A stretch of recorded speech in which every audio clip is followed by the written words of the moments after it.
Que faut-il retenir de cette année 2023 sur ma chaîne YouTube, mais aussi au sens large dans la pop culture? Qu'est-ce que j'ai retenu de la pop culture cette année 2023? C'est parti pour mon récap de l'année. Bonjour à toutes et à tous, ici Mordred, et aujourd'hui on fait la fameuse vidéo récap de l'année. Je crois qu'il y en est le 30 ou le 31 décembre au moment où je vous publie cette vidéo. Il est grand temps de faire le récap. Alors il y aura plusieurs parties à cette vidéo. D'un côté, le récap de YouTube, de ma chaîne YouTube, ensuite mon best-of de l'année côté film, côté série, côté jeux vidéo, et enfin les perspectives. Alors ça, ce sera pour une autre vidéo a priori sur 2024.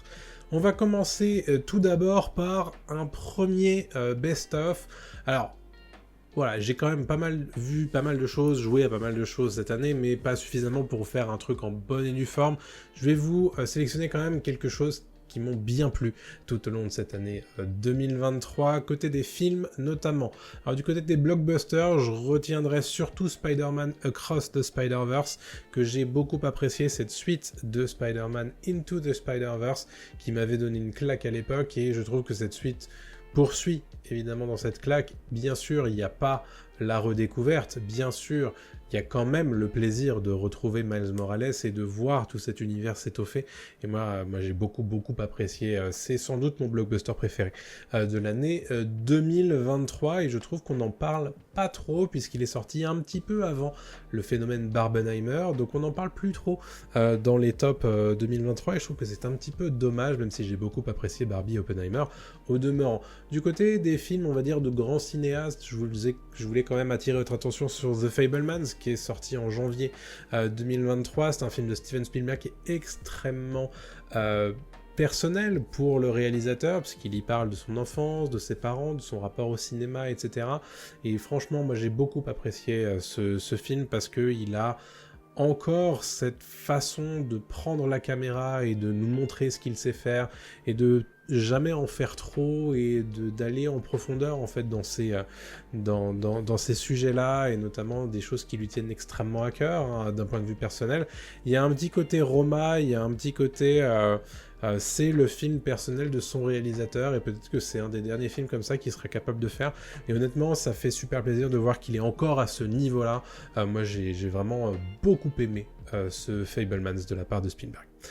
Côté popcorn, je voulais vous recommander une énième fois Donjons et Dragons, l'honneur des voleurs, qui est mon petit plaisir de l'année 2023. Je m'attendais pas à kiffer à ce point-là, mais Donjons et Dragons, l'honneur des voleurs, c'est un grand plaisir pour moi à regarder. C'est vraiment du popcorn, c'est pas un film parfait, c'est un film quand même qui me fait plaisir de relancer, de redécouvrir, parce que ben voilà, il y a vraiment ce plaisir de l'aventure, ce souffle un petit peu épique, à la fois de la drôlerie, on se prend pas trop au sérieux, à la fois de l'univers aussi, on s'y reconnaît hein, quand on connaît un petit peu Donjons et Dragons, et honnêtement moi j'ai kiffé. J'ai kiffé de bout en bout, et je suis un peu déçu qu'il n'ait pas cartonné au box-office, puisque ça veut dire que potentiellement il n'y aura pas de développement de licence par la suite, mais honnêtement, Donjons et Dragons, l'honneur des voleurs, je suis déjà très content qu'on ait un premier film à ce niveau-là, et qu'on puisse oublier un petit peu les 3 adaptations qu'on avait eues au début des années 2000, qui étaient franchement pas top. Et enfin, côté un petit peu indé, je voulais vous recommander After Sun, qui est un film avec Paul Mescal, dont on parlera l'an prochain, puisqu'il est le rôle principal de Gladiator 2, et c'est un film très doux, amer, il incarne en fait un père seul qui part en vacances avec sa fille, et dans une espèce de Club Med en fait, hein, bon, il se passe des choses que je vais pas spécialement vous révéler, mais il y a un vrai parti pris dans cette réalisation, et je trouve que c'est très juste dans l'interprétation aussi, et c'est pas le genre de truc à recommander pour les gens qui vont pas spécialement bien. Honnêtement, c'est un film un peu pour dépressifs, mais honnêtement, moi j'ai versé ma petite larme quand j'ai suis allé voir ça au cinéma, donc voilà, After Sun, histoire de pas recommander que des gros blockbusters, ça me fait plaisir aussi de vous recommander une petite pépite indépendante. Côté série, j'en ai vu quand même assez peu, et peu qui me restent vraiment en tête tout au long de l'année. La première, c'est celle qui a marqué le début de l'année quand même de 2023, c'est The Last of Us, bien entendu. Adaptation critiquable, certes, mais très intéressante, que je vous ai narré en long, en large et en travers tout au long du début de l'année 2023. Vous avez toute la playlist qui est disponible bien entendu sur cette chaîne YouTube, donc n'hésitez pas à aller rechecker tout ça, mes analyses, mes fines analyses bien sûr. Et voilà, The Last of Us, j'ai beaucoup beaucoup apprécié vous en parler semaine après semaine, comme vous avez pu le voir bien entendu sur cette chaîne YouTube. Succession saison 4 aussi. Quelle grande manière de terminer cette grande série qu'est Succession sur HBO. Il se passe tellement de choses dans Succession. C'est une série que j'ai vraiment aimé regarder et que j'ai vraiment aimé voir se terminer avec cette saison 4 en beauté à ce point-là. Très franchement, notamment l'épisode 3 qui est monumental. Très franchement, Succession, si vous avez jamais regardé, c'est une série où l'on suit une famille de riches en fait, qui est un petit peu la famille Murdoch grosso modo mais fictionnalisée, encore que, et chacun lutte pour récupérer le pouvoir dans la succession justement au père Murdoch entre guillemets, qui va normalement passer la main, et tous les fils, la fille essaient de grappiller un petit peu le pouvoir, et honnêtement c'est passionnant. On les déteste tous, mais à la fois on est tellement captivé par leur histoire. Ouais, j'ai beaucoup aimé, et je trouve que cet atterrissage avec la saison 4 est incroyable. C'est les deux que je voulais vous recommander, parce que très honnêtement, Mandalorian ça a été une déception. Comme vous avez pu le voir dans ma vidéo que je vous ai faite, et Ahsoka c'est pas non plus une grande série, donc très franchement voilà, je voulais vous sélectionner ces deux là. Côté jeux vidéo, pareil, je vous en ai sélectionné 4. Alors pour le plaisir de jeu, très nettement Super Mario Bros Wonder, que j'ai adoré faire de bout en bout. Il y a un vrai plaisir manette en main, toujours autant. Il y a un côté extrêmement inventif, renouvellement aussi du tout le bestiaire en fait de Super Mario. J'ai kiffé de bout en bout jouer à ce jeu sur Nintendo Switch. Pour le plaisir de la découverte ou de la redécouverte, ce sera Zelda Tears of the Kingdom, que j'ai apprécié redécouvrir le Hyrule de Breath of the Wild avec ces ajouts de gameplay supplémentaires qui moi m'ont fait aimer encore plus Tears of the Kingdom, parce que j'adore fusionner des trucs, jouer avec l'environnement, des choses comme ça, et moi je trouve que les donjons de Tears of the Kingdom sont encore plus cool que ceux de Breath of the Wild. Je trouve que les pouvoirs de Tears of the Kingdom sont encore plus intéressants que ceux de Breath of the Wild, et je sais que tout le monde n'est pas d'accord avec ça. Donnez-moi votre avis, bien entendu, dans les commentaires. Le petit prix addictif de l'année, c'est encore un jeu Nintendo Switch. C'est un jeu que vous avez certainement vu passer en stream ou sur les réseaux sociaux. C'est Suika Game, que moi j'ai lancé évidemment pendant la folie Suika Game. Et j'ai adoré faire ce jeu, parce que il est tellement addictif et à la fois tellement simple. C'est vraiment 2048 avec un moteur physique où on essaie de mélanger des fruits les uns avec les autres pour obtenir la sacro-sainte pastèque. Et quand je l'obtiens, cette sacro-sainte pastèque, et ben ça donne des réactions un peu comme ça. Ces deux-là. Bon, la pastèque. Oui, voilà, c'est tout à fait comme ça que je réagis quand j'obtiens une pastèque. Et honnêtement, voilà, ça vous montre un petit peu l'engouement que j'ai eu pour ce jeu. Et encore régulièrement, je rejoue à ce jeu. Et ça me fait plaisir de pouvoir partager ce côté un petit peu addictif avec ma copine qui y joue aussi. Et donc ça me fait super plaisir. Et enfin, mon GOTY.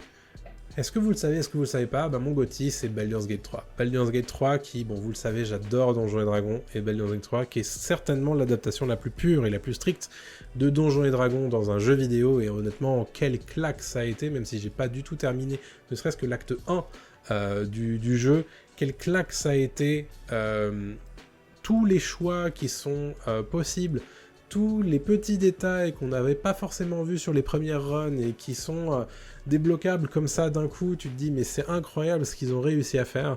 Et honnêtement, rien que le fait d'avoir vu des gens découvrir Donjons et Dragons grâce à Baldur's Gate 3, ça me remplit de joie. Vraiment.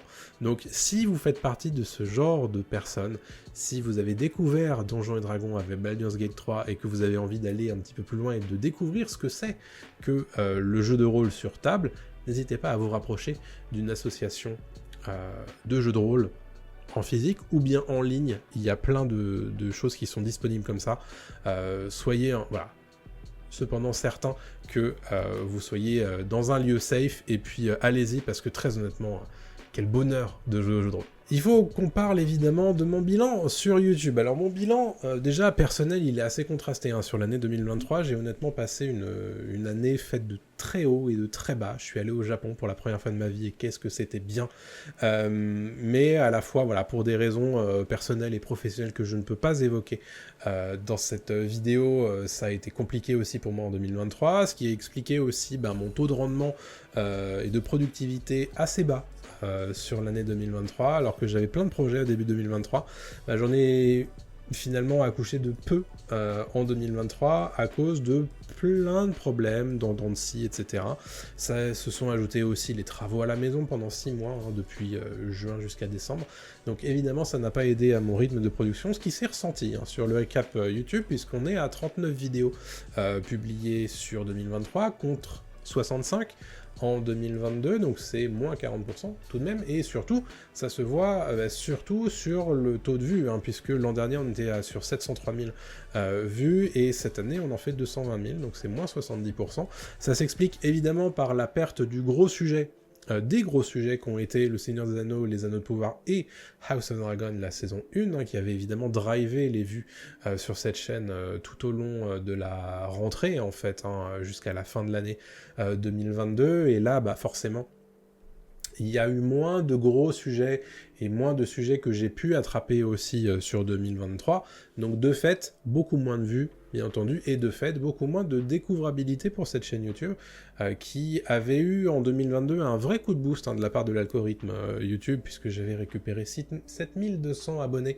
en 2022, donc j'étais sur un total de 24 179, et là j'en ai gagné que 400, entre guillemets, sur 2023, alors c'est-à-dire qu'on en a perdu beaucoup, on en a gagné, mais voilà, au total, on n'est même pas encore à 25 000 sur l'année 2023, donc de fait, c'est une année qui est un petit peu représentative de ce qui s'est passé, c'est-à-dire que il y a eu 2 grosses périodes de calme plat en fait sur ma productivité au début de l'année 2023, et puis entre mai et on va dire septembre grosso modo, et donc forcément tout ça a fait que moins de productivité de vidéos, moins de vues, on attrape moins les sujets de fond et les sujets chauds du moment, donc forcément on intéresse moins, et donc on fait moins de vues, et donc on fait moins d'abonnés.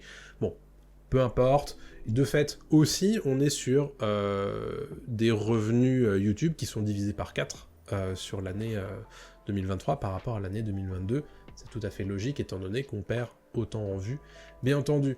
Un des symptômes de ça, c'est que si on regarde dans le détail le top 5 de mes vues, de mes vidéos les plus vues sur l'année 2023, 3 d'entre elles ne sont pas des vidéos qui ont été publiées en 2023.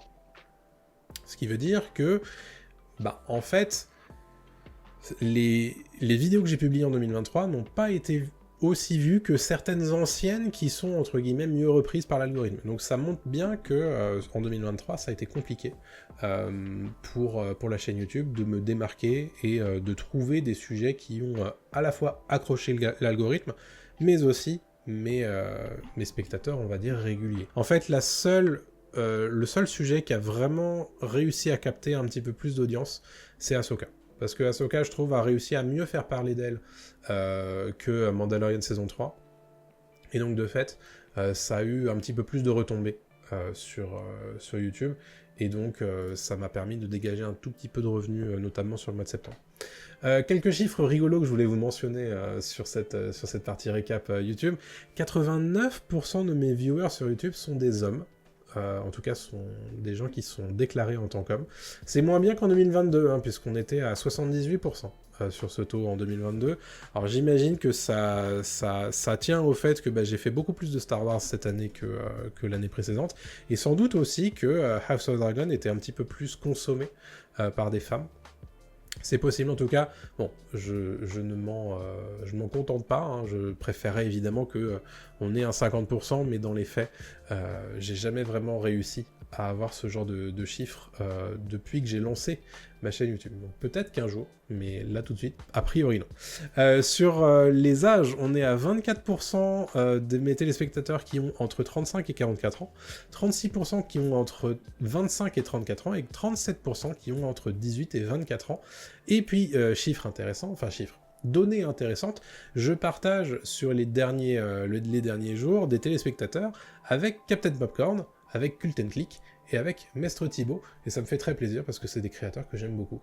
Donc voilà, ça me fait plaisir de partager avec vous cette petite donnée sympathique. Une année 2023, je vous l'ai dit, qui était faite de hauts et de bas, bien entendu, mais des grands hauts, notamment sur la fin de l'année, puisque j'ai fait beaucoup de Twitch cette année, en fin d'année, notamment via des marathons. Je me suis fait beaucoup plaisir avec des marathons de stream, et des marathons de stream qui m'ont permis de mettre en lumière ma page de soutien Ko-fi, qui vous permet en fait de vous abonner ou de donner ponctuellement de l'argent, qui m'a permis en fait de générer en fait de la générosité de la part des téléspectateurs, qui m'ont permis en fait de pérenniser ma production sur l'année 2024, puisque pour être très précis, en 2023 j'ai quasiment perdu l'intégralité de mes capacités de production, bon déjà d'un point de vue bande passante de cerveau, mais aussi d'un point de vue capacité d'ordinateur.